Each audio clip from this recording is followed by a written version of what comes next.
அன்புடையர் வணக்கம். நான் உங்கள் அண்ணாச்சி பேசுகிறேன்.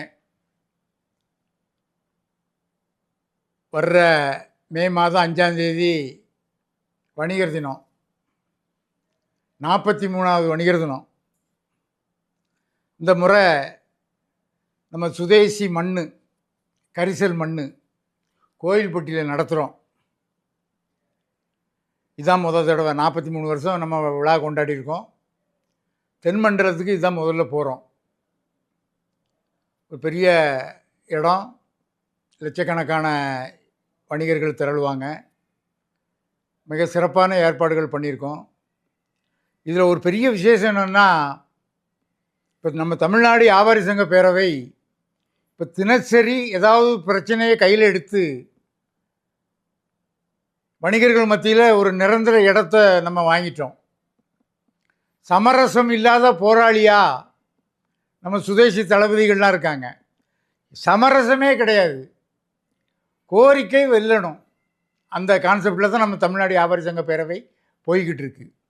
இந்த பேரவைக்கு மக்கள் ஆதரவு கொடுக்கணும். ஆமாம், அதுதான் இந்த வருஷம் வணிகர் தினம் கடைகளை விடுமுறை அளித்து இந்த மாநாட்டை நம்ம கொண்டாடுறோம். அப்போ என்ன கடைகள்லாம் பூட்டியிருக்காங்க அப்படிங்கும்போது மக்கள் கேட்பாங்க. அப்போ வணிகர் தினம், வியாபாரிகள் தினம் அப்படிங்கிறத மக்களுக்கு கடைக்காரங்க சொல்லுவாங்க. அதனால தான் அன்றைக்கி கடையை லீவ் விட்டு அந்த வணிகர் தினத்தை கொண்டாடணும். இந்த வணிகர் தினம்னா என்னென்னு தெரியாதவெல்லாம் இன்றைக்கி அறிக்கை விட்டுக்கிட்டு வணிகர் தினம்னு சொல்ல ஆரம்பிச்சிருக்காங்க. வணிகர் தினம்னா வணிகர்களுடைய வரலாறில் ஒரு பெரிய சக்தி மிகுந்த நாள். கடந்த ஆட்சி காலத்தில் முத நுழைவு வரியை கொண்டு வர்றாங்க. நுழைவு வரி இப்போ இன்றைக்கி எத்தனையோ வரி வந்துட்டு. இன்றைய பொருளாதாரம் வேறு, அன்றைய பொருளாதாரம் வேறு. அன்றைய பொருளாதாரம்னா ஒரு ஸ்கூட்ரு வாங்கணுன்னா 5 வருஷம் காத்து கிடக்கணும், ஒரு ஃபோன் வேணும்னா 5 வருஷம் காத்து கிடக்கணும், கேஸ் சிலிண்டர் கனெக்ஷன் வேணும்னா 5 வருஷம் காத்து கிடக்கணும். அது அன்றைய பொருளாதாரம். இன்றைக்கி பொருளாதாரம் மாதிரி கிடையாது. அப்போ அந்த பொருளாதாரத்தில் இந்த வணிகர்கள் மீது தாங்க முடியாத வரியை கொண்டு வந்து கொடுக்கறதுனால தான் நாங்கள் அதை எதிர்த்து வணிகர்கள் போராடினாங்க. ஜெயிலுக்கு போனாங்க. கல்லாப்பட்டியில் உட்கார்ந்து காசு எண்ணிக்கிட்டு இருந்த ஒரு சமுதாயம், ஒரு இனம் முத ஜெயிலுக்கு போகுது. தன்னுடைய உரிமை மீது கை வைக்கின்றவர் யாராக இருந்தாலும் அதை எதிர்த்து போராடக்கூடிய தெம்பு திராணி எங்களுக்கு இருக்கிறது என்பதை சமுதாயத்திற்கு சொன்ன நாள் தான் மே மாதம் 5ஆம் தேதி வணிகர் தினம். அன்றைக்கி தான் அரெஸ்ட் ஆகிறோம். அந்த நினைவு நாள் தான் நம்மளுக்கு வணிகர் தினம். இன்றைக்கி நிறைய பேருக்கு தெரியாது. அதேமாதிரி நம்ம இப்போ கொடி, வெள்ளை பச்சை கொடி, அந்த கொடிக்கு அர்த்தம் தெரியாதவெல்லாம் கொடியை பிடிச்சிக்கிட்டு இருப்பான். கொடிக்கு அர்த்தம் நான் ஒவ்வொரு மேடையிலையும் சொல்லுவேன். அந்த மாதிரி 1வது வணிகர் தினத்திலிருந்து இன்றைய தினம் 43வது வணிகர் தினம் வரைக்கும் சரியாக பயணிச்சிட்டு இருக்கிறது நம்ம தமிழ்நாடு வியாபாரி சங்க பேரவை தான். போன வருஷம் சங்கம் ஆரம்பித்தவனும் 43வது வணிகர் தினம் கொண்டாடுவான். அதுக்கு முந்தின வருஷம் ஆரம்பித்தவனும் 43வது வணிகர் தினம் கொண்டாடுவான். வணிகர் தினங்கிறது பொது. அதுக்கு வித்திட்டது தமிழ்நாடு வியாபாரி சங்க பேரவை. அதை விடாமல் நடத்திக்கிட்டு இருக்கிறது தமிழ்நாடு வியாபாரி சங்க பேரவை. நம்ம தான் அந்த துணிச்சலோடு நம்ம இந்த விழாவை நம்ம நடத்தணும். பெரிய விசேஷங்கள்லாம் அதில் வச்சுருக்குறோம்.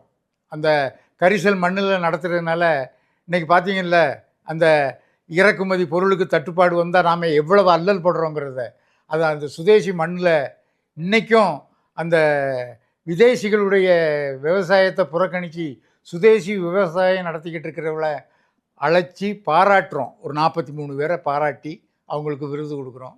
அதே மாதிரி தொழில், அந்த மண்ணிலையும் தொழில் செஞ்சு தன்மானத்தை இழக்காமல் தொழில் செய்யக்கூடிய, வெற்றிகரமாக விவசாயத்தையும் பார்த்து விவசாயம் சார்ந்த தொழிலையும் பார்த்துக்கிட்டு இருக்கிற அந்த சுதேசி தொழிலதிபர்களுக்கும் விருதுகள் வழங்குகிறோம். கலை நிகழ்ச்சிகள், சிறப்பு விருந்துகள், அதெல்லாம் சிறப்பாக பண்ணிக்கிட்டு இருக்கோம். எல்லோரும் வாங்க. ஏன்னா அரசியல் கட்சி இல்லை நம்ம. இப்போ பார்த்திங்கல்ல, எல்லோரும் போட்டி போட்டு மாநாடு நடத்துகிறான். எங்களுக்கு 10 லட்சங்க, எங்களுக்கு 20 லட்சங்க, அப்புறம் பிரியாணிங்க, கறிச்சோறுங்க, என்னென்னமோ நடக்கும். மாநாடுன்னா அறிவிச்சா லட்சிய மாநாடாக இருக்கணும். அந்த மாநாட்டுக்கு வர்றவன் கேட்குறத செயல் கொடுத்துக்கணும், செயல் வடிவம் கொடுக்கணும். நீ துட்டை கொடுத்து கூட்டிகிட்டு வர்றவன் யார் லட்சியத்தை ஏற்றுக்கிடுவா? ஆகவே அந்த ஆடம்பரங்கள், அனாவசியங்கள் நம்மளுக்கு தேவையில்லை. நம்ம லட்சியத்தை நம்ம மக்கள்கிட்ட கொண்டு போனோம். அதுக்கு தன்னார்வத்தோடு நீங்கள் வரணும். லட்சக்கணக்கான வணிகர்களை நான் வரவேற்கிறேன். வாருங்கள், வரவேற்போம். ஏதாவது உங்களுக்கு தேவை என்றால் என்னிடம் உடனே தொடர்பு கொள்ளுங்கள். நான் அதை நிவர்த்தி செய்கிறேன் என்பதை இந்த நேரத்தில் தெரிவித்து நன்றியை தெரிவித்து விடைபெறுகிறேன். நன்றி, வணக்கம். அண்ணாச்சி முத்துக்குமார்.